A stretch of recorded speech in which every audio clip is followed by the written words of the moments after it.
네, 이 문제 취재한 박명원 기자와 조금 더 이야기 나눠보도록 하겠습니다.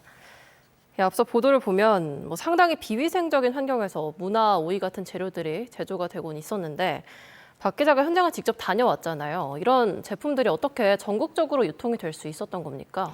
네, 앞서 보도에서 보셨듯이 상당히 비위생적인 환경에서 단무지와 장아찌의 원료가 되는 무가 절여지는 환경을 보셨을 겁니다. 해당 업체는 국내 여러 대형마트와 식품 대기업을 통해 관련된 제품을 납품하고 있었는데요. OEM, 주문자 상표 부착 생산 방식으로 납품이 되고 있었습니다. 제품은 문제가 된 업체가 만들지만 소비자들이 구매를 할 때는 대기업과 대형마트의 상표가 부착된 상태로 구매를 하게 되는데요. 문제가 되는 이 비위생적인 절임동에서 만들어지는 제품이 얼만큼 어느 지역에 언제 납품이 됐는지 현재로선 확인할 길이 없다라는 점입니다. 그래서 관계기관인 식약처의 점검이 시급한 상황입니다.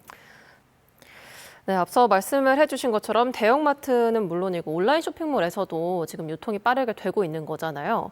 근데 사실 소비자들은 이 제조회사보다는 판매 기업을 믿고 구매하는 경우가 많을 텐데 우리가 이 판매 기업들에 대해서는 책임을 물을 수가 있을까요?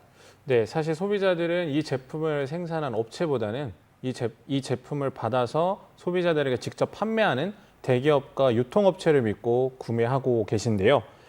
해당 기업들은 이와 같이 비위생적인 방식으로 제품이 만들어지는 기간에 해당 업체를 찾아 점검을 진행했지만 관련된 문제를 미처 확인하지 못했다라는 입장을 밝혀왔습니다. 네. 결국 점검을 제대로 하지 않아서 이렇게 비위생적인 환경에서 제조된 제품이 우리들의 식탁 위에 올라오게 된 것인데요.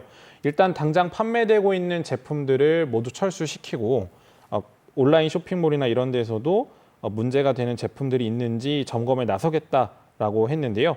대형마트와 기업들도 이번 논란을 계기로 현재 판매하고 있는 제품들에 대해서 위생 점검을 실시한다고 하는데 이런 약속들이 제대로 지켜지는지도 확인할 필요가 있습니다. 또 하나 살펴볼 것은 이제 이 업체에 대해서 해썹 재인증을 내려준 식약처에 대해서도 사실 비판을 피할 수가 없어 보이거든요. 어떻게 보십니까? 네, 소비자들이 제품을 구입할 때 주요한 지표로 보는 게 바로 해썹 인증입니다.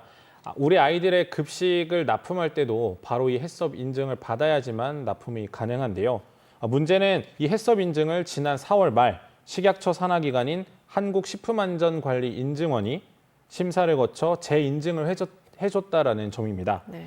점검 당시 환경은 깨끗했다라는 입장을 밝혀왔지만 취재 결과 이때도 버려야 할 폐수, 그 문제가 되는 그 폐수 옆에서 무가 절여지고 있는 것으로 저희 취재진이 확인을 했습니다. 결과적으로 소비자들은 정부 기관과 대기업을 믿고 제품을 구입했지만 이처럼 부실한 관리 감독, 점검 때문에 문제가 되는 제품이 우리 소비자들 식탁에 오를 수밖에 없게 됐습니다. 네, 보도가 나간 이후에 맘카페 같은 곳에서 이제 소비자들의 관심이 폭증하고 있다고 들었습니다. 아무래도 이 업체가 어딘지가 가장 궁금하실 것 같아요. 이 보도에 나간 업체 강원도 기업입니까? 네, 모두 궁금해하셨는데요. 일단 강원 지역에 소재한 업체는 아닙니다. 예. 저희가 우리 강원 지역에 이 업체의 제품이 유통됐다라는 제보를 받고 취재한 것은 맞지만 이 제조 공장이 강원 지역에 위치해 있지는 않습니다. 알겠습니다. 하루빨리 합당한 조치가 취해져야겠습니다. 박명원 기자 잘 들었습니다. 고맙습니다.